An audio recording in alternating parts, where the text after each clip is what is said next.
Island exam का 9वां दिन। ये वो टाइम था जब नानासे आयनो कोजी की कंपनी छोड़कर होजेन के पास वापस आती है। सुबह के 8 बजे थे और होजेन अपने टेंट में लेटा हुआ था। गुड मॉर्निंग होजेन, नानासे कहती है। तुम यहाँ पर क्यों आई हो? होजेन पूछता है। मतलब हम एक ही ग्रुप में हैं, इसमें कुछ अजीब नहीं अगर मैं तुम्हारे साथ कांटेक्ट में रहना चाहती हूँ तो। ये सुनकर होजेन हंसता है। हाँ हाँ, लगता है तुमने आयनो कोजी के साथ काफ़ी मज़े किए हैं। तो क्या बना? सॉरी पर मैं उसके मुकाबले की नहीं थी। शायद तुमने उसे डायरेक्टली फाइट की है। तुमने तो अपने वेपन्स भी यूज़ नहीं किए होंगे। मेरे वेपन्स? मतलब? तुम्हारी छाती तो बड़ी है पर लगता है तुम्हारा दिमाग खाली ही है। एक्सक्यूज़ मी, पर मेरे छाती के साइज़ का मेरे दिमाग से क्या रिलेशन? नानासे पूछती है। छोड़ो ये सब, यहाँ क्या करने आई हो? आयनो कोजी को बाहर करने के लिए जो मैंने प्लान बनाया था वो फेल हो चुका है, सो मैंने सोचा मैं यहाँ तुम्हारी हेल्प करने आ जाऊँ। अगर तुमने कोई प्लान बनाया है तो मुझे बताओ, नानासे कहती है। लेकिन होजेन उसे इग्नोर करता है। नानासे उधर ही खड़ी रहती है जब तक होजेन अपना माइंड चेंज नहीं कर लेता। इतने में फर्स्ट ईयर क्लास सी का स्टूडेंट कातागिरी वहाँ आता है। वो होजेन को एक वॉकी टॉकी देता है और उसे उतोमिया से बात करने को कहता है। तो तुम्हें मुझसे क्या चाहिए? होजेन उतोमिया से पूछता है। मेरा तुम्हें कॉन्टैक्ट करने का कोई मन नहीं था, लेकिन इस प्लान के लिए हमें तुम्हारी ज़रूरत है। तुम हमारी मीटिंग में भी नहीं आए थे, यू नो। ओह हाँ, तुमने कोई सीक्रेट मीटिंग की बात की थी। सॉरी, मैं भूल गया, होजेन कहता है। सीक्रेट मीटिंग की बात सुनकर नानासे के एक्सप्रेशन चेंज हो जाते हैं। होजेन ये देख लेता है लेकिन उसे इग्नोर कर देता है। हम इस प्लान से फर्स्ट ईयर के स्टूडेंट्स को बचाने वाले हैं, उतोमिया कहता है। ये सुनकर नानासे होजेन को बॉटम रैंकिंग दिखाती है, जहां अभी फर्स्ट ईयर के 4 ग्रुप बॉटम रैंकिंग में थे, जिनमें से 2 ग्रुप होजेन की क्लास के थे। तो इसमें मैं क्या करूं? होजेन पूछता है। क्योंकि इन्हें बचाने के लिए हमें तुम्हारी ज़रूरत है, और अगर तुम्हें मेरा ऑफ़र रिजेक्ट करना है तो सीधा बोलो, मैं बस ये फॉर्मेलिटी के लिए कर रहा हूँ, उतोमिया कहता है। तो ठीक है, आई रिफ्यूज़। लेकिन होजेन कॉल कट नहीं करता। तो तुम हमारे साथ कोऑपरेट नहीं करोगे, राइट? उतोमिया पूछता है। मैंने ऐसा तो नहीं कहा कि मैं कोऑपरेट नहीं करूँगा। अगर तुम यहाँ आकर मुझसे भीख मांगोगे तब मैं हेल्प कर सकता हूँ। यह सुनकर उतोमिया गुस्सा होता है। तो मैं ये समझूं कि हमारे बीच ये बात कभी हुई ही नहीं। क्या कहती हो सुबाकी? होजेन डायरेक्टली उससे पूछता है। तो तुमने नोटिस कर लिया या फिर तुमने जीपीएस सर्च यूज़ किया? सुबाकी पूछती है। इससे पहले कि मैं तुम्हें अपने प्लान के बारे में बताऊं, क्या मैं ये समझ सकती हूँ कि नानासे हमारी साइड है? सुबाकी पूछती है। हाँ, ऐसा मानकर चलो। वो बस दूसरों के मुकाबले ज़्यादा यूज़फुल है और कुछ नहीं, होजेन जवाब देता है। तो ठीक है, हाँ, मेरा प्लान सभी फर्स्ट ईयर के बॉटम ग्रुप्स को बचाना है। इसके लिए हमें काफ़ी सारे स्टूडेंट्स की ज़रूरत पड़ेगी। ये स्ट्रेटजी हमारे सीनियर्स भी यूज़ कर रहे हैं। हाँ हाँ, मैं हेल्प तो करना चाहता हूँ पर मैं अभी बहुत बिजी हूँ, होजेन कहता है। बिजी? हाँ, आयनो कोजी को एलिमिनेट करने में? सुबाकी पूछती है। लेकिन तुम उन्हें बाहर कैसे निकालोगे? अकेले एग्ज़ाम देने के बाद भी उनका नाम बॉटम रैंकिंग में अभी तक नहीं आया है। रूल्स के अकॉर्डिंग सिर्फ 2 तरीके ही हैं जिससे कोई एग्ज़ाम से बाहर हो सकता है। पहला कि या तो वो अपने ग्रुप के साथ एलिमिनेट हो जाए, दूसरा कि उनके स्कोर के अकॉर्डिंग वो बॉटम रैंकिंग में आ जाएं। तो अभी तक कोई भी ग्रुप एलिमिनेट नहीं हुआ है, लेकिन अगर पहले हमारे फर्स्ट ईयर के ग्रुप एलिमिनेट हो गए तो आयनो कोजी बॉटम रैंकिंग में होते हुए भी बाहर नहीं होगा। सो आई गेस तुम्हें आयनो कोजी को बाहर करने के लिए पहले फर्स्ट ईयर के ग्रुप्स को बचाना होगा, सुबाकी बताती है। इस पूरी कन्वर्सेशन में पहली बार होजेन के चेहरे से स्माइल गायब हो जाती है। सो क्या प्लान है तुम्हारा? होजेन पूछता है। जैसा कि मैंने बताया है, हम सब फर्स्ट ईयर एक साथ हो जाएंगे और बॉटम ग्रुप्स को अच्छे चल रहे ग्रुप्स के साथ जोड़ेंगे। ज़्यादा हुआ तो हम सेकंड और थर्ड ईयर के स्टूडेंट्स को टास्क करने से रोकेंगे, सुबाकी बताती है। लेकिन अगर सेकंड ईयर और थर्ड ईयर के सीनियर्स भी यही स्ट्रेटजी यूज़ कर रहे हैं तो हमारा इसमें कोई फ़ायदा नहीं, होजेन कहता है। तुमने ठीक कहा होजेन। तो क्यों ना हम एग्ज़ाम के फाइनल दिन से पहले उन सीनियर्स को बॉटम रैंकिंग में लाएं जो अकेले इस एग्ज़ाम को दे रहे हैं। अच्छा, तो मतलब अगर 5 लोग सबसे बॉटम में आ जाएंगे तो हमारे ग्रुप्स ऑटोमेटिकली एलिमिनेशन से बच जाएंगे। होजेन सुबाकी की बात समझ आता है। सो मुझे सीधा बताओ कि मुझे क्या करना है? होजेन पूछता है। तुम्हें याद है कि ये एग्ज़ाम शुरू होने से पहले एक्टिंग डायरेक्टर ने क्या कहा था कि उन्हें कोई प्रॉब्लम नहीं अगर हम वायलेंस के जरिए कुछ स्टूडेंट्स को रोकते हैं। तो तुम ऑलरेडी आयनो कोजी से फाइट करने की सोच रहे थे, राइट? लेकिन ऐसा करना कोई आसान काम नहीं, वो हमेशा चलते रहते हैं, इसलिए अभी तक तुम्हें उनसे फाइट करने की अपॉर्चुनिटी नहीं मिली, राइट? लेकिन क्या होगा अगर हम उन्हें चारों तरफ से घेर कर उनका रास्ता ब्लॉक कर दें तो? सुबाकी कहती है। तो तुम्हारा मतलब कि मैं तुम्हारे साथ कोऑपरेट करूं और बाकी सब तुम हैंडल कर लोगी? लेकिन तुम ये सब फ्री में तो नहीं कर रही, राइट? ऑब्वियसली जो हमारे साथ कोऑपरेट करेंगे उन्हें हम 5 लाख पॉइंट देंगे प्लान सक्सेसफुल होने के बाद। लेकिन स्कूल इतना भी स्टूपिड नहीं है कि वो हर बात को इग्नोर करे, होजन कहता है। हाँ, जब वो टाइम आएगा तो दोनों पार्टीज एक दूसरे पर ब्लेम लगाएंगी। हो सकता है कि दोनों पार्टीज ही एलिमिनेट हो जाएं। इसीलिए ऐसे टाइम आने पर मैं फर्स्ट ईयर की लीडर होने के नाते सारी रिस्पॉन्सिबिलिटी लूँगी। ये सुनकर होजन चौंक जाता है। मुझे स्कूल से कोई अटैचमेंट नहीं है, मेरा बस चले तो मैं अभी स्कूल को छोड़ दूँ, सुबाकी कहती है। यह सुनकर होजन अब सुबाकी को अलग नज़रिए से देख रहा था। आयनो कोजी को डायरेक्ट बाहर निकालना मुश्किल होगा। मुझे लगता है ये आइलैंड एग्ज़ाम खास हमारे लिए ही बनाया गया है, सुबाकी कहती है। होजन अपने टैबलेट पर रिकॉर्डिंग की ऑप्शन सेलेक्ट करता है। सो आयनो कोजी को वॉयलेंस के जरिए बाहर करने का प्लान सिर्फ तुम्हारा ही था, राइट सुबाकी? होजन पूछता है। हाँ बिल्कुल, और तुमने प्रॉमिस किया है कि कुछ गलत हुआ तो सारी रिस्पॉन्सिबिलिटी तुम लोगी। हाँ मैं प्रॉमिस करती हूँ। ये सब सुनकर होजन रिकॉर्डिंग बंद कर देता है। सो तुमने अच्छे से रिकॉर्डिंग कर ली? सुबाकी होजन से पूछती है। यह सुनकर होजन स्माइल करता है। तो कब शुरू करें? होजन पूछता है। पूरी इन्फॉर्मेशन मैं तुम्हें ठीक टाइम आने पर बताऊंगी। अभी के लिए तुम ये वॉकी टॉकी रखो और आगे की इन्फॉर्मेशन की वेट करो। यह सुनकर होजन ट्रांसमिशन बंद कर देता है। तो तुम क्या करने वाले हो? नानासे होजन से पूछती है। आई गेस इसके प्लान के साथ जाना ठीक रहेगा। मैं वैसे भी आयनो कोजी को खुद ख़त्म करने वाला था। मैं चाहे जितनी मर्जी प्रॉब्लम क्रिएट करूं, सारी रिस्पॉन्सिबिलिटी सुबाकी लेगी। मैं भी कोऑपरेट करूंगी। मैं भी अपनी क्लास के ग्रुप्स को बचाना चाहती हूं। इसलिए जब तक सुबाकी से और इन्फॉर्मेशन नहीं आती मैं तुम्हारे साथ ही रहूंगी, नानासे कहती है। यह सुनकर होजन हंसता है। तुम्हें जो करना है करो। एग्ज़ाम का 13वां दिन सुबह के 6:50 हुए थे। क्या सोच रही हो सुबाकी? ओतोमिया पूछता है। कुछ नहीं, बस अपने प्लान के बारे में आखिरी बार सोच रही थी। पूरे फर्स्ट ईयर में तुम ही एक हो जिस पर मैं पूरा ट्रस्ट कर सकती हूँ, सुबाकी कहती है। सो तैयारी कैसी चल रही है? ओतोमिया पूछता है। मैंने सुबह ही आज जीपीएस सर्च यूज़ किया था। अभी आयनो कोजी का कैंप E5 पर है और फर्स्ट ईयर के स्टूडेंट्स D4 और E6 की लोकेशन पर वेट कर रहे हैं। सो सभी अपनी अपनी जगह पर हैं, जैसा कि तुमने प्लान किया था, राइट सुबाकी? वेल, इस सब की तैयारी हम काफ़ी टाइम से कर रहे हैं। लोकेशन भी हमारी फेवर में है। इतने में यागामी उनके पास आता है। सुबाकी, क्या मैं तुमसे कुछ बात कर सकता हूँ? सॉरी, पर सुबाकी से बात करने से पहले तुम मेरे सवाल का जवाब दो। कल तुम कहाँ थे यागामी?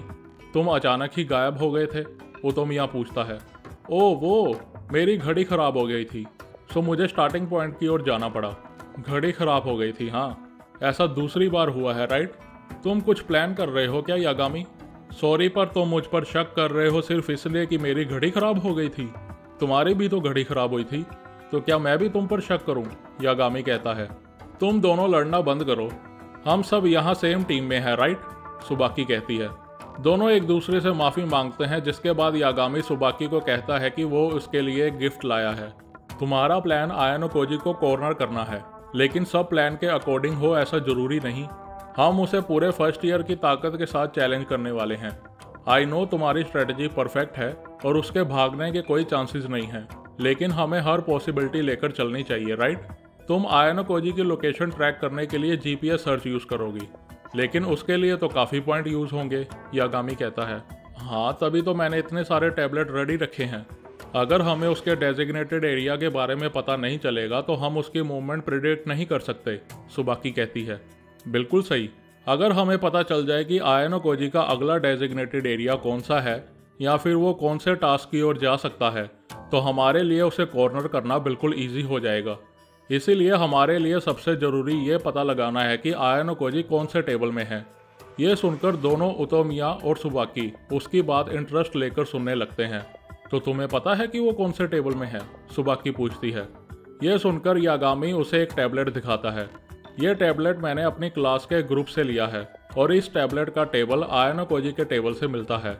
यानी कि हम बिना पॉइंट यूज़ किए पता लगा सकते हैं कि आयनो कोजी का अगला डेजिग्नेटेड एरिया और उसकी लोकेशन के आसपास कौन से टास्क हैं। ऑफ कोर्स हमने काफ़ी जीपीएस सर्च यूज़ करके ये कंफर्म किया है कि इन दोनों के टेबल सेम हैं, यागामी बताता है। वेल, अगर तुम हमें ये टैबलेट दोगे तो हमारी काफ़ी हेल्प हो जाएगी। मैं फालतू के पॉइंट वेस्ट नहीं करना चाहती, सुबाकी कहती है। ऑफ कोर्स, क्यों नहीं, हम सब इस प्लान में साथ हैं। तुम्हारी जीत हमारी जीत होगी। वैसे भी ओटोमिया और मेरा ग्रुप इस एग्ज़ाम में पूरी फाइट कर रहा है, लेकिन हम टॉप 3 में नहीं आ सकते। सो हमें अपने एफर्ट्स कहीं और लगाने चाहिए। और वैसे भी अगर तुम मेरा प्रपोजल एक्सेप्ट नहीं करोगी तो मैं तुम्हें इंश्योरेंस नहीं दे पाऊंगा, यागामी कहता है। इंश्योरेंस? क्या बोल रहे हो तुम? सुबाकी पूछती है। हमारी पहली प्रायोरिटी आयनो कोजी को कॉर्नर करके उसे एलिमिनेट करना है, पर हो सकता है कि किसी रीज़न की वजह से हम ऐसा ना कर सके। फॉर एग्जाम्पल, आयनो कोजी किसी थर्ड पार्टी के साथ काम कर रहा हो। हम किसी के सामने उस पर हमला नहीं कर सकते। अगर ऐसा कुछ हुआ और हमारा प्लान फेल हो गया तो हमें अपना प्लान चेंज करना होगा। हम ऐसा कर सकते हैं कि उसे उसके डेजिग्नेटेड एरिया तक पहुंचने ही ना दें। आज और अगले दिन के डेजिग्नेटेड एरिया, टोटल 7 एरिया, अगर हम मिस करवा दें तो वो टोटल 28 पॉइंट लूज कर सकता है। वो अभी अकेला है। हमें नहीं पता उसने कितने पॉइंट स्कोर किए हैं, लेकिन ज़्यादा नहीं होंगे। और शायद हमारे अटैक के टाइम वो खुद GPS सर्च यूज़ करे, जिससे कि उससे पॉइंट और कम हो जाएंगे। हम उसे कोई टास्क करने से भी रोकेंगे। अगर हम आयनो कोजी को मेरे इस प्लान से एलिमिनेट कर देते हैं तो क्या कहते हो? मुझे उसकी बाउंटी से 5 मिलियन पॉइंट मिल सकते हैं, यागामी कहता है। आइडिया बुरा नहीं है। तुम क्या कहती हो सुबाकी? ओटोमिया पूछता है। ओटोमिया यागामी के प्लान से काफ़ी सरप्राइज था। वहीं दूसरी ओर सुबाकी ने कोई रिएक्शन नहीं दिया। सुबाकी अपने बैग से एक दूसरा टैबलेट निकालती है। इस टैबलेट का टेबल भी आयनो कोजी के टेबल से मिलता था। क्या? कब? ओटोमिया हैरान था। यागामी के कुछ बताने से पहले ही सुबाकी ने ये सब सोच कर रखा हुआ था। तो तुमने भी सेम बैकअप प्लान सोच कर रखा हुआ था, यागामी कहता है। तो अगर ऐसा था तो तुमने पहले कुछ क्यों नहीं बोला? ओटोमिया पूछता है। वेल, मुझे नहीं अच्छा लगा कि यागामी ने भी वही प्लान सोचा है जो मैंने पहले सोचा था। ओके, सो अगर ऐसी बात है तो मैं अपना प्रपोजल वापस लेता हूँ और वो 5 मिलियन पॉइंट की बात भी भूल जाओ। मैं बस दूर से ही तुम्हारा प्लान देखूंगा। ये कहकर यागामी वहाँ से चला जाता है। सुबाकी, अगर हम आयनो कोजी को फिजिकल मेथड से हरा देते हैं तो क्या वो स्कूल से बाहर होगा? जो ग्रुप्स हमारी हेल्प कर रहे हैं, अगर उन्हें पनिशमेंट मिली फिर? ओटोमिया पूछता है। डोंट वरी, ऐसा होने के चांसेस काफ़ी कम है। सबसे ज़्यादा पनिशमेंट यहाँ पर लीडर को मिलेगी, जो कि मैं हूँ। आफ्टर ऑल, स्कूल सच में 10-20 स्टूडेंट्स को एक साथ थोड़ी एलिमिनेट करेगा। तुम सीरियसली सारी पनिशमेंट खुद लेना चाहती हो? ओटोमिया पूछता है। क्या तुम भूल गए कि जब ये एग्ज़ाम अनाउंस हुआ था तो सबसे पहले मैंने ही आयनो कोजी को एलिमिनेट करने की बात कही थी? जब सुकीशिरो ने फर्स्ट ईयर के स्टूडेंट्स के बाउंटी के बारे में बताया था तो ओटोमिया को ये सब सुनकर अच्छा नहीं लगा था। लेकिन सुबाकी ही थी जो बार बार उसे आयनो कोजी को एलिमिनेट करने के लिए मना रही थी। जब इन लोगों का पहले स्पेशल एग्ज़ाम हुआ था जहां पर उन्हें सेकेंड ईयर के स्टूडेंट्स के साथ पेयर होना था, तब सुबाकी ने डिसाइड किया था कि वो आयनो कोजी के साथ पेयर होगी और एग्ज़ाम नहीं देगी, जिसके चलते आयनो कोजी स्कूल से बाहर हो जाएगा। तुम्हें खुद की एक्सपल्शन से कोई प्रॉब्लम क्यों नहीं है सुबाकी? आई मीन, ये काफ़ी अजीब है कि तुम अभी अभी स्कूल में आई हो और तुम्हें एक्सपल्शन से कोई प्रॉब्लम नहीं। वेल, हम सब के अपने अपने सर्कमस्टांसिस है, राइट? सुबाकी कहती है। ओटोमिया को लगता है कि वो इस बारे में और बात नहीं करना चाहती, सो वो टॉपिक चेंज कर देता है। मुझे भी जाना चाहिए, राइट? मैं कॉन्फिडेंट हूँ कि मैं आयनो कोजी को 1-on-1 फाइट में हरा सकता हूँ। नहीं, तुम नहीं। तुम क्लास C के लिए काफ़ी इंपॉर्टेंट हो। दूसरों को उससे निपटने दो। वैसे मुझे लगता है कि तुम होजन के लेवल के हो। ओटोमिया, तुम काफ़ी स्ट्रॉन्ग लगते हो। तुमने फाइट करना कहाँ से सीखा? तुम कोई गुंडे तो नहीं हो, राइट? सुबाकी पूछती है। वेल, हम सबके अपने अपने सर्कमस्टांसिस हैं, राइट? ओटोमिया जवाब देता है। हाँ, तुमने सही कहा। पर तुम मुझसे कुछ छिपा तो नहीं रहे ना? सुबाकी पूछती है। मैं कुछ नहीं छुपा रहा। वैसे भी मेरा दिमाग सिर्फ फाइटिंग के लिए ही बना है। ये कहकर ओटोमिया चला जाता है। सुबह के 7 बजते हैं। सुबाकी अपने ग्रुप्स को इंस्ट्रक्शंस देने लगती है। वो टैबलेट में देखती है कि आयनो कोजी का फर्स्ट डेजिग्नेटेड एरिया C3 था। यह मैसेज सभी ग्रुप्स के लिए है। D4 में खड़े ग्रुप वेट करो। E6 के ग्रुप आगे बढ़ो। अगर वो तुम्हें दिखे भी तब भी तुम बिना मेरी परमिशन के उससे कॉन्टैक्ट मत करना। सुबाकी सबको ऑर्डर देती है।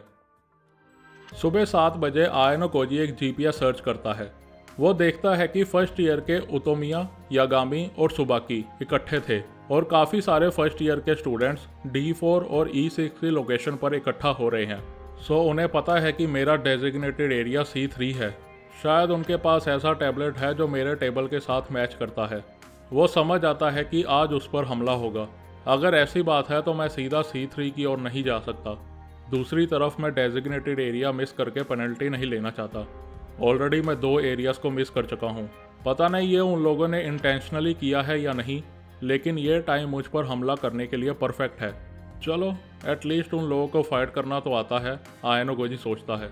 अगर वो आयानोकोजी पर रात को हमला करते तो काफ़ी हाई चांस था कि आयानोकोजी रात के अंधेरे में भाग जाता, और अगर वो सुबह जल्दी अटैक करते तो बिना उसका डेजिग्नेटेड एरिया पता लगाए उसे पकड़ पाना मुश्किल था।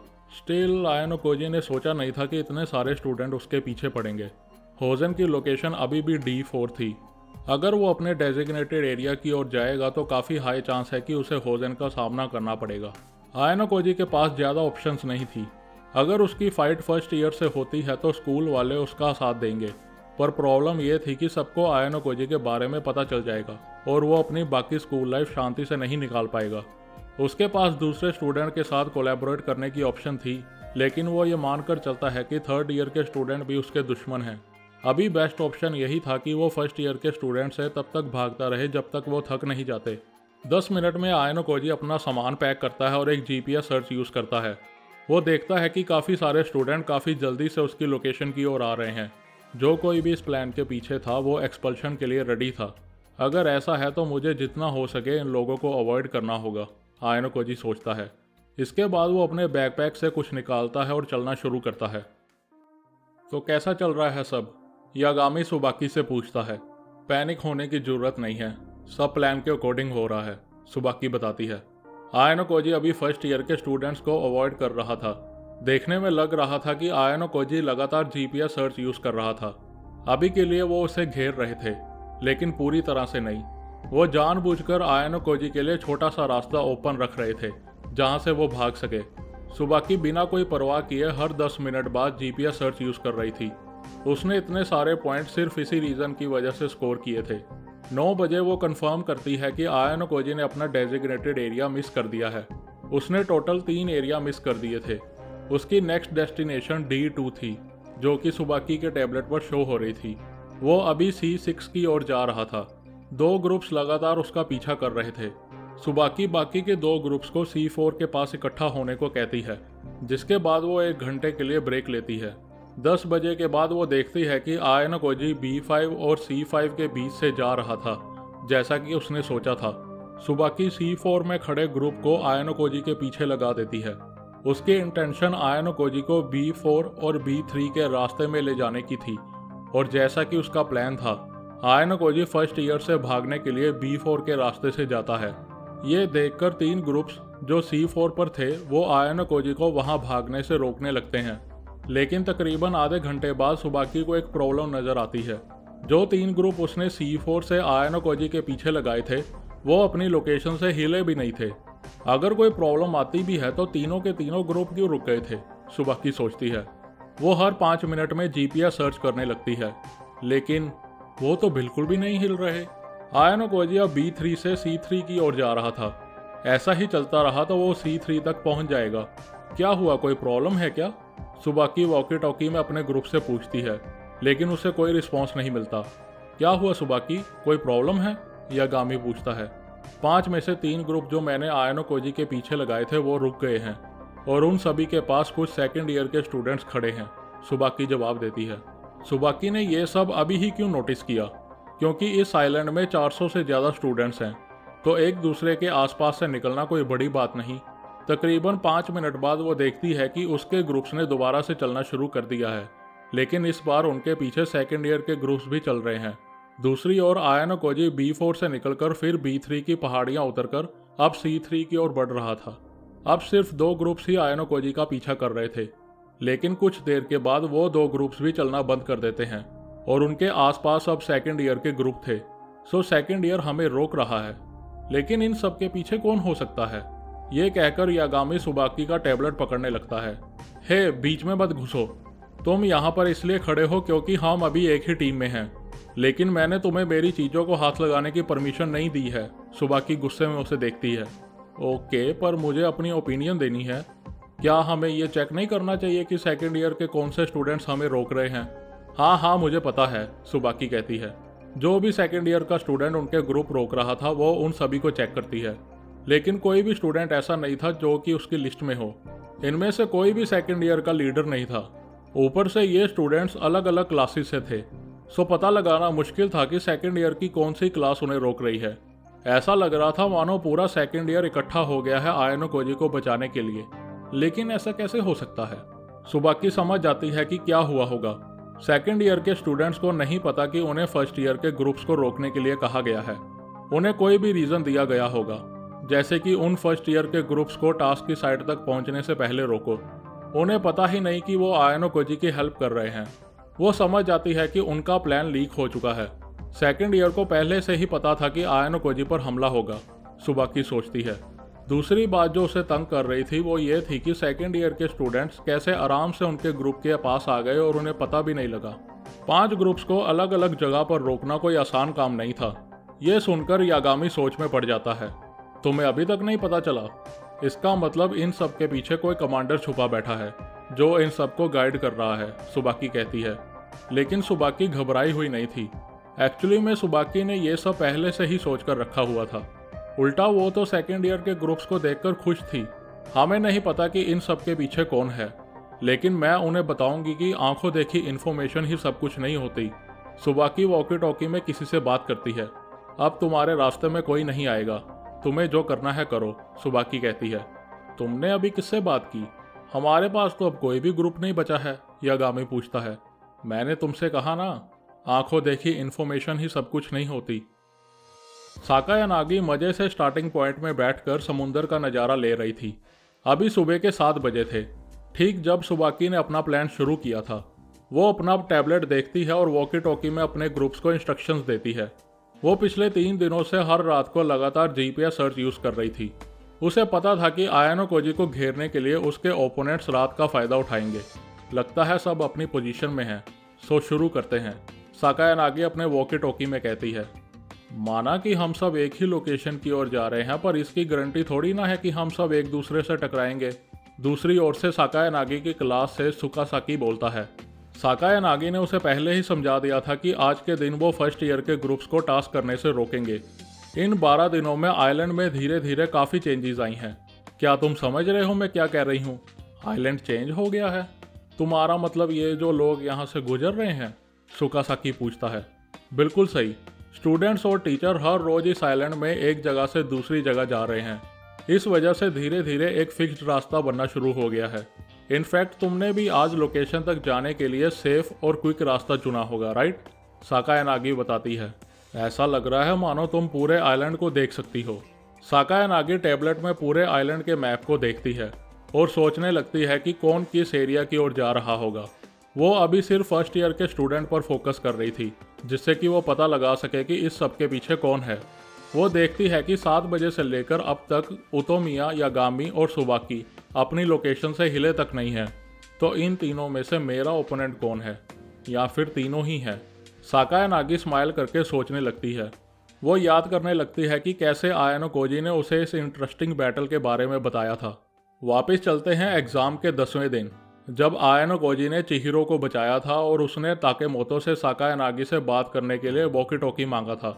साकायानागी, वॉकी टॉकी से आयनो कोजी की आवाज़ आती है। गुड इवनिंग आयनो कोजी, तुम्हारी क्लास तो काफ़ी अच्छे से कोऑर्डिनेट कर रही है, आयनो कोजी कहता है। हाँ, मैंने रियुएन और होरिकिता से कॉन्टैक्ट किया था और मैंने सुना है तुमने ताकेमोतो की हेल्प की थी। हाँ, ऐसा कुछ। और तुम रैंकिंग्स में अभी 5th पोजीशन में हो, राइट? तुम तो टॉप स्पॉट के काफ़ी नज़दीक हो, आयनो कोजी कहता है। हाँ, पर मेरी भी अपनी कुछ टेंशन चल रही है। क्या तुम इचिनोसे से मिले? साकायानागी पूछती है। नहीं, मैं उससे एक बार भी नहीं मिला। क्यों, कुछ हुआ है क्या? आयनो कोजी पूछता है। मुझे कॉल आई थी कि वो कुछ दिनों से अजीब बिहेव कर रही है। चलो छोड़ो, मैं तुम्हारे लिए क्या कर सकती हूँ? मुझे तुमसे एक फेवर चाहिए था साकायानागी। ये मैटर वाइट रूम से डील करता है। ओह, फिर तो ये काफ़ी इंटरेस्टिंग फेवर होने वाला है। आयनो कोजी उसे सुकीशिरो, नानासे और इचिका के बारे में सब बताता है। सो तुम चाहते हो कि मैं इस इचिका के साथ डील करूं? वो पूछती है। नहीं, मैं ये नहीं कह रहा। साकायानागी की बात सुनकर आयनो कोजी थोड़ा सरप्राइज था। वो उसे अपनी बाउंटी के बारे में बताता है कि कैसे नागुमो और सुकीशिरो ने उस पर 20 मिलियन पॉइंट का रिवॉर्ड रखा है। और उसके लिए पूरा फर्स्ट ईयर उसके पीछे पड़ा है। उसने ये सब साकायानागी को अब तक इसलिए नहीं बताया था क्योंकि वो उसे अपना एलाई नहीं मानता था। वैसे भी इस एग्ज़ाम के बाद सब एक दूसरे के दुश्मन बन जाएंगे और हो सकता है कि साकायानागी इस इन्फॉर्मेशन को उसके अगेंस्ट यूज़ करे, लेकिन उससे बात करने के बाद वो समझ जाता है कि इस बात के चांसेस कम हैं। मैं चाहता हूँ कि फर्स्ट ईयर से तुम डील करो, आयानोकोजी कहता है। मुझे नहीं लगता कि तुम्हें कोई कॉर्नर कर सकता है। वेल, तुम्हारे जैसा वाइट रूम के स्टूडेंट को छोड़कर मुझे लगता है कि फर्स्ट ईयर के स्टूडेंट मुझे रोकने के लिए कुछ ज़्यादा ही खतरनाक रास्ता अपनाएंगे। शायद वो मुझे टास्क करने से रोके या उससे भी ज़्यादा कुछ कर सकते हैं, आयानोकोजी कहता है।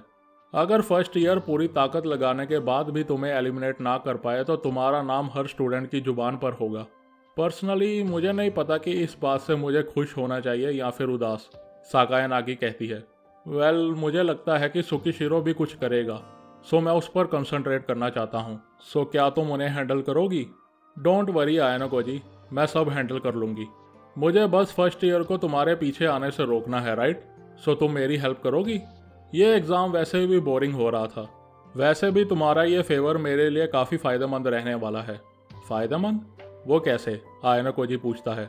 मैं जो तुम्हारे लिए कर रही हूँ वो ताकेमोतो की हेल्प करने से कहीं ज़्यादा है। दूसरे शब्दों में तुम्हारा मुझ पर उदार रहा नहीं? हम ऐसा क्यों नहीं करते? अगर तुम मुझे सेटिस्फैक्ट्री रिजल्ट दोगी तो मैं तुम्हारे लिए एक फेवर करूँगा, आयानोकोजी कहता है। तो ठीक है, ये तय रहा। तो मैं चलती हूँ, मुझे काफ़ी प्रेपरेशन करनी है। ओ अच्छा साकायानागी, क्या मैं ये वॉकी टॉकी रख सकता हूँ? ऑफ कोर्स, मैं ये तुम्हें ऑलरेडी देने ही वाली थी। अब फ्लैशबैक ख़त्म होता है। तो अब मैंने उसके 5 ग्रुप्स को रोक दिया है। चलो देखते हैं इन सब के पीछे कौन है। वॉकी टॉकी लेकर वो अपनी क्लास के स्टूडेंट्स को कांटेक्ट करती है। सब कुछ मेरे प्लान के अकॉर्डिंग चल रहा है, सुबाकी कहती है। क्या मतलब? हमारे सारे ग्रुप्स को तो रोक दिया गया है, तो सब प्लान के अकॉर्डिंग कैसे हुआ? यागामी पूछता है। उन्होंने हमारे ग्रुप को नहीं बल्कि मैंने उनके ग्रुप को रोक दिया है। सॉरी पर मैं समझा नहीं। मैंने आयानोकोजी को एलिमिनेट करने के लिए उसके पीछे 5 ग्रुप भेजे थे। अगर वो उसे पकड़ भी लेते तो भी आयानोकोजी वहाँ से भाग जाता। मैंने सुना है कि उसकी फिजिकल एबिलिटी होजेन के लेवल के आसपास है। मेरी कभी कोई इंटेंशन नहीं कि ये 5 ग्रुप आयानोकोजी को पकड़े, सुबाकी बताती है। तुम तो ऐसे कह रही हो जैसे इन 5 ग्रुप्स का उसे पकड़ने का कोई चांस ही नहीं था। तो इस स्ट्रेटजी का क्या मतलब था? यागामी पूछता है। मेरे 2 ऑब्जेक्टिव थे। पहला, मुझे जानना था कि आयानोकोजी क्या सोचता है, उसे क्या पसंद है और क्या नहीं। वो बार बार फर्स्ट ईयर के स्टूडेंट्स को अवॉइड कर रहा है।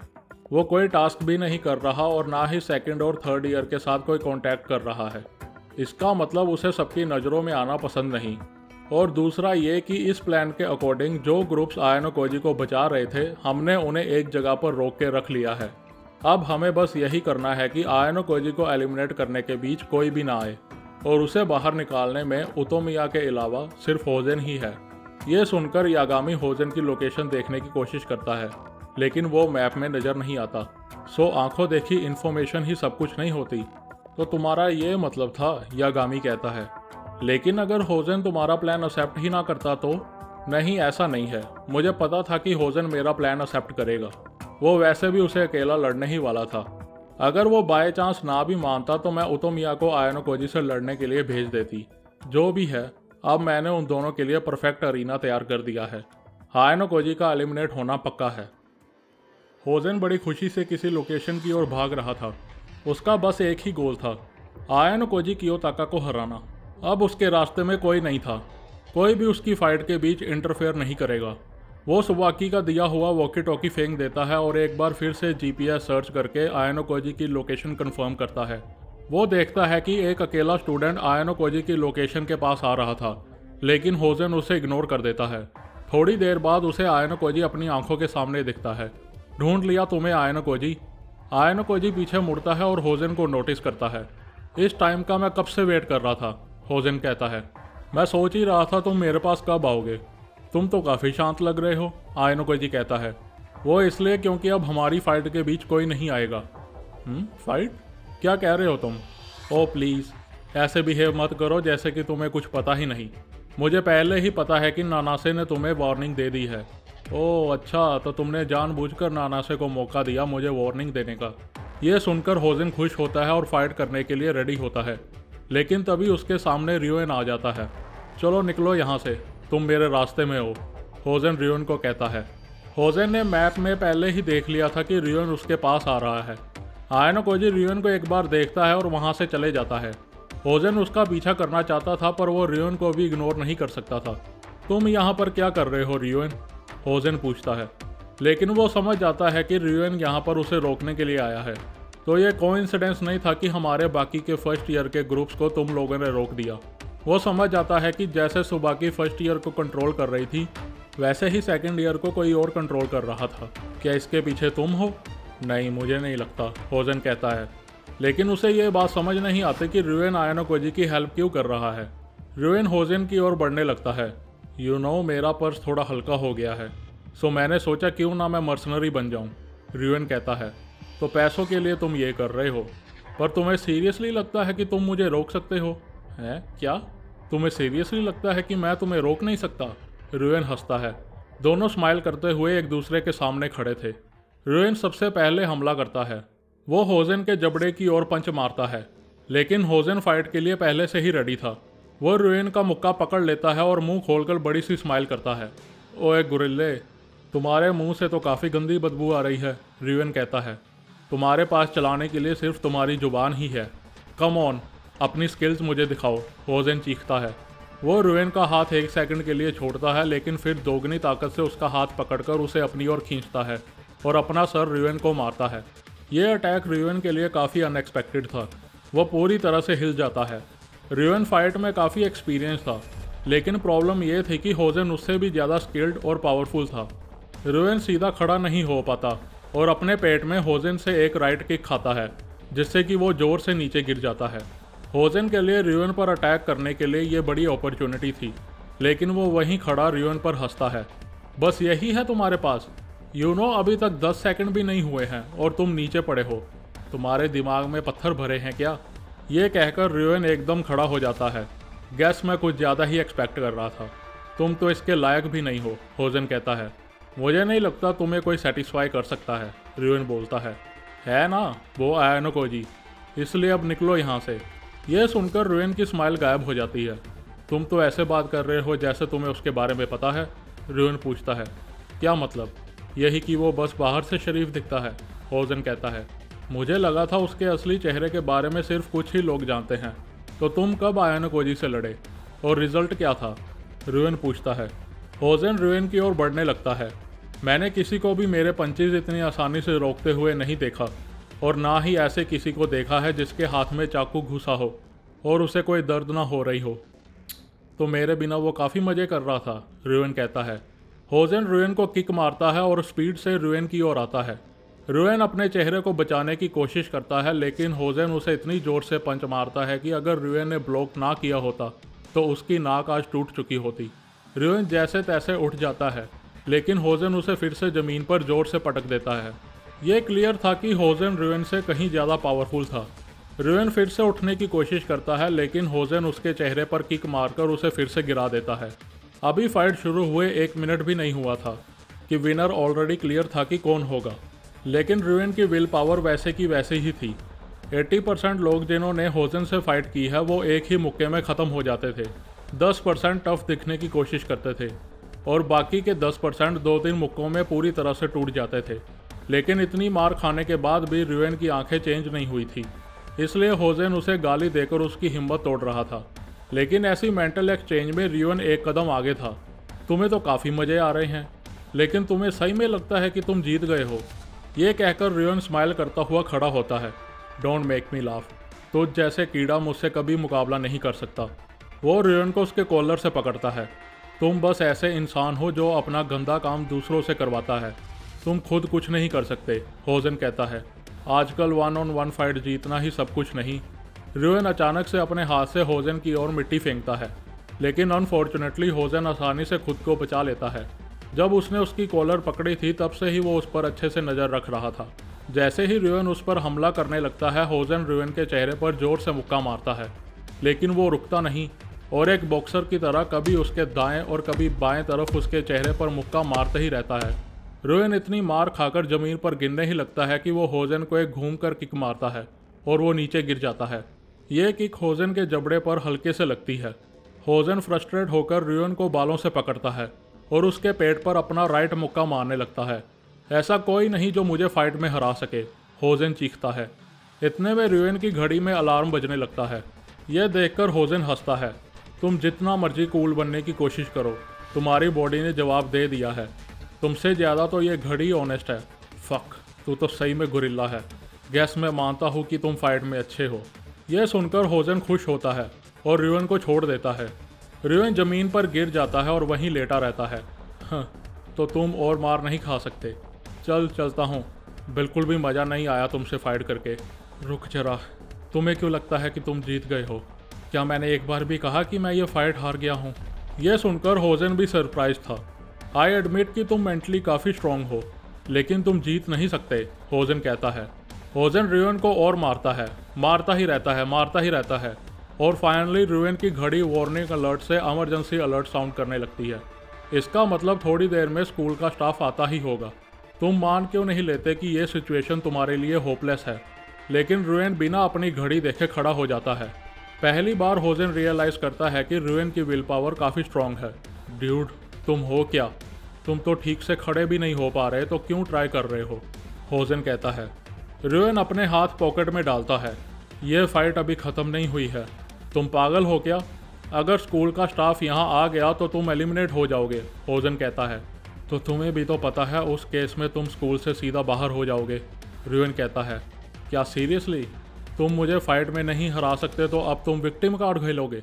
मेरी घड़ी मैंने पहले ही तोड़ दी थी, सो किसी के आने से पहले मुझे बस तुम्हें अच्छे से मारना है और यहाँ से भाग जाना है, फिर कोई प्रॉब्लम नहीं। ये कहकर होजन र्यूएन की ओर बढ़ने लगता है।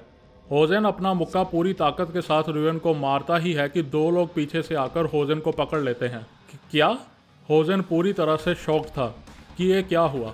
जब होजन ने जीपीएस सर्च यूज़ किया था तब उसके आसपास बस आयानो कोजी और र्यूएन के सिग्नल थे, लेकिन यहाँ तो दो लोग होजन के हाथों को पकड़ कर खड़े थे। ये दोनों इशिजाकी और आल्बर्ट थे। अगर इशिजाकी अकेला होता तो मुश्किल हो सकती थी, लेकिन आल्बर्ट की फिजिक होजन से कुछ कम नहीं थी। होजन उनसे छूटने की पूरी कोशिश करता है, लेकिन वो भी इतनी आसानी से दोनों से नहीं छूट सकता।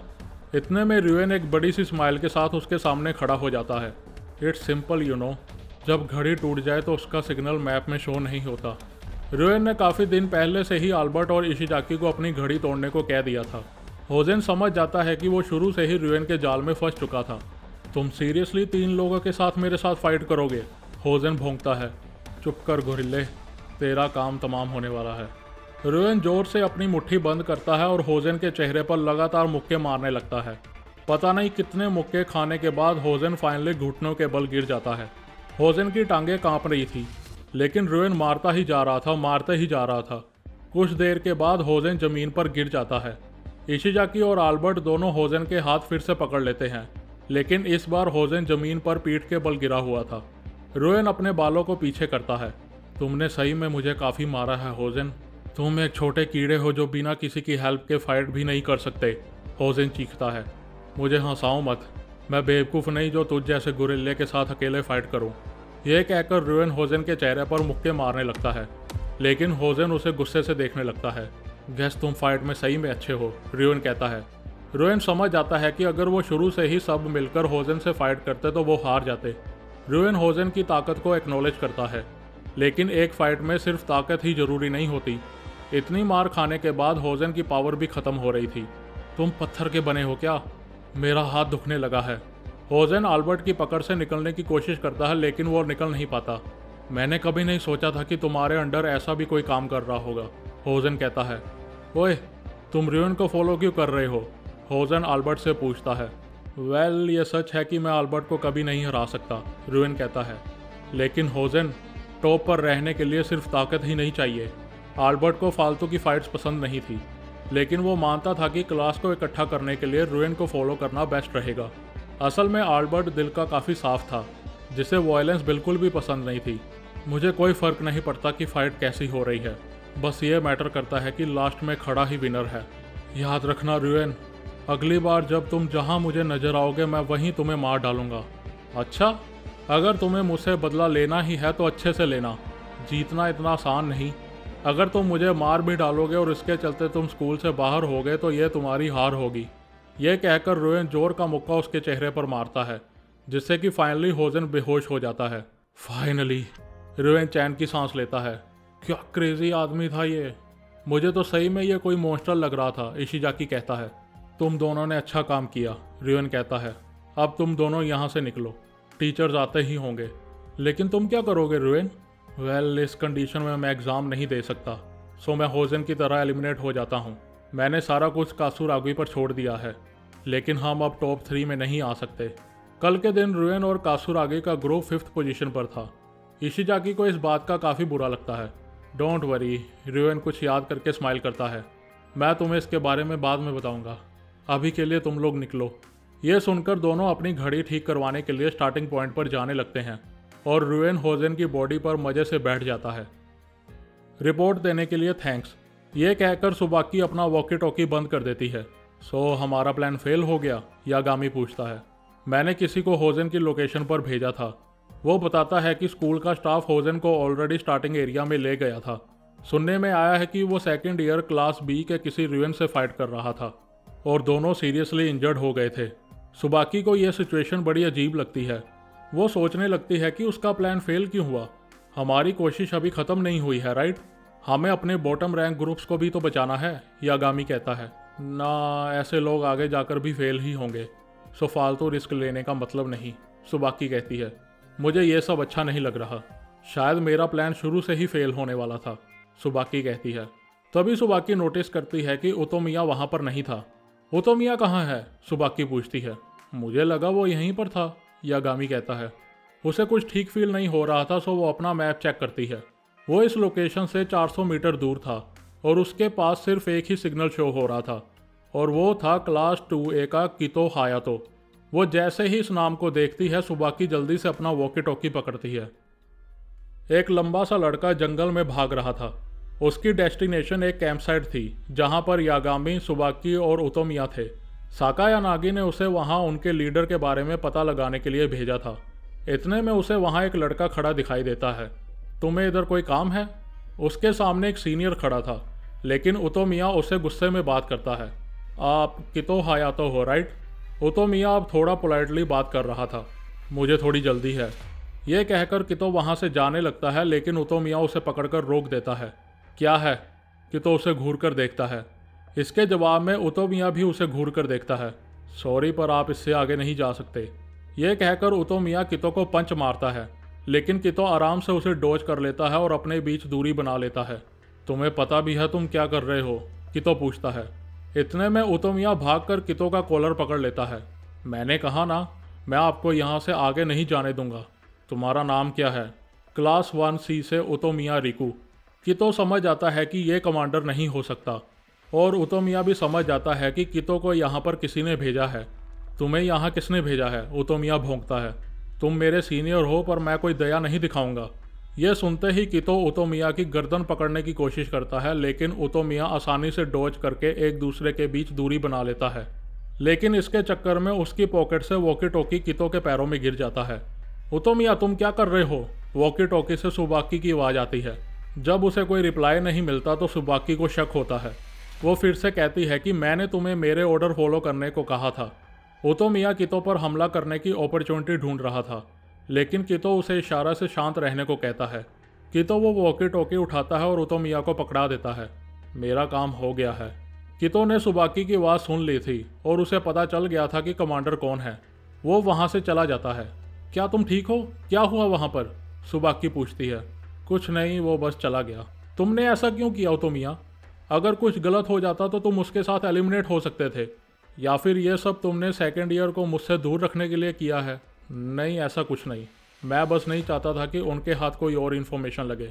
मैं जस्ट उन्हें तुम्हारे पास आने से रोकना चाहता था, ओतोमिया कहता है। ठीक है, अब तुम वापस आ जाओ, ये कहकर सुबाकी वॉकी टॉकी ऑफ कर देती है। इसके बाद ओतोमिया वॉकी टॉकी फिर से उठाता है और उसमें एक नया कोड डालता है। मैंने उस 2nd ईयर को भगा दिया है। उसे लगता है कि सुबाकी कमांडर है। ओतोमिया वॉकी टॉकी में किसी से बात कर रहा था। एक्सीलेंट, जैसा कि मैंने तुमसे एक्सपेक्ट किया था ओतोमिया। कोई और वॉकी टॉकी से बोलता है। सो सुबाकी के प्लान का क्या? ओतोमिया पूछता है। फेल हो गया, जैसे कि तुम चाहते थे ओतोमिया, स्टिल यह प्लान सिंपल सा ही था जो कभी भी सक्सेसफुल नहीं होने वाला था। आई थिंक मुझे तो आयानो कोजी को कोई वार्निंग देने की भी ज़रूरत नहीं थी। इसके बाद ओतोमिया कॉल कट कर देता है और वापस सुबाकी के पास जाने लगता है।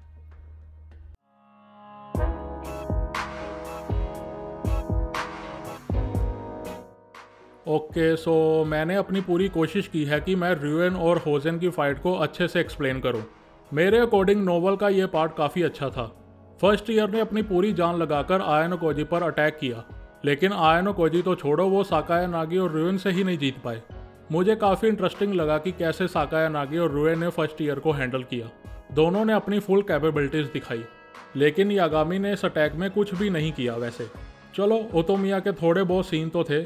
वैसे तुम लोगों को कोई हिंट मिला कि दूसरा वाइट रूम का स्टूडेंट कौन हो सकता है? और आखिर में ओतोमिया किससे बात कर रहा था? चलो, बस एक ही वीडियो बची है और वॉल्यूम 4 ख़त्म। वॉल्यूम 4.5 ऐसे कुछ खास नहीं है, बस शिप में सब इंजॉय कर रहे हैं, सो मैं जल्दी ही उसे भी ख़त्म करने की कोशिश करूँगा। असली मज़ा तुम लोगों को वॉल्यूम 5 में आने वाला है। सेकेंड ईयर में वो बेस्ट वॉल्यूम है। अच्छा, वीडियो ख़त्म करने से पहले मैं बता दूं कि अब से मैं री-ज़ीरो की वॉल्यूम भी एक्सप्लेन करूँगा। Don't worry, classroom of elite की वीडियोस आती रहेंगी और मैं कोशिश करूंगा कि और भी जल्दी ये वीडियोस आए। बस अपना सपोर्ट दूसरी वीडियोस को भी देना। आखिर में मुझे भी फॉलोअर्स और व्यूज़ चाहिए, और इन वीडियो से अभी तो नहीं मुझे कोई सब्सक्राइबर मिल रहे, सो मैं अलग अलग वीडियोस डालूंगा। चलो, बाकी ये वीडियो अच्छी लगी हो तो सब्सक्राइब करो, लाइक करो और शेयर करके मेरे फॉलोअर्स बढ़ाओ। Bye, thank you.